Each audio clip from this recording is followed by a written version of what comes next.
Possibly the thing that surprised me most was how broken everything looks at the beginning. There's very little game there at the beginning.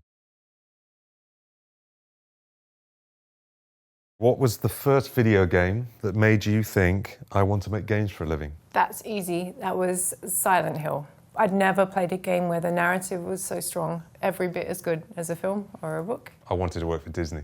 It was the golden age of Aladdin and Lion King and all that sort of stuff. I knew that's what I wanted to do, so that's what I trained to do, pencil and paper animation. And I loved video games. I played video games to death, but it never occurred to me that I could make them. And then, yeah, someone suggested it. It's just like, honestly, it was like a ray of light. It's like, oh my God, yeah, I can do that.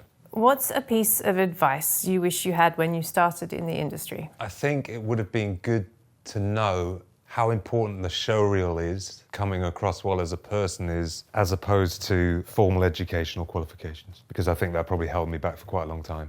All that really matters is if you can do the work. I think I completely agree with that. I have quite a atypical, I think, route through the industry. I took a QA job in a video game company. That gave me a great basis in learning what everyone does and how it all fits together. And from there, I was able to change career paths within the industry. What's one thing about game development that surprised you when you first started? Everything surprised me when I first started because I had so little exposure to the development process. Possibly the thing that surprised me most was how broken everything looks at the beginning. There's very little game there at the beginning. And the amount of hard work that goes into it.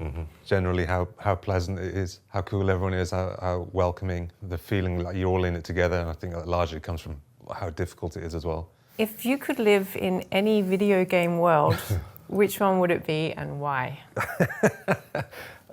If I could run as fast as Sonic, then Sonic, right? Or I remember Donkey Kong. That island looked like a lot of fun. I can't really pick any of my favorite games because they're all horror. So I probably would have to pump for something like Stardew Valley. You turn up, you get a farm, and then all you have to do is work hard, and then you make loads of friends and loads of money. Yeah, cool. So that sounds pretty great to me.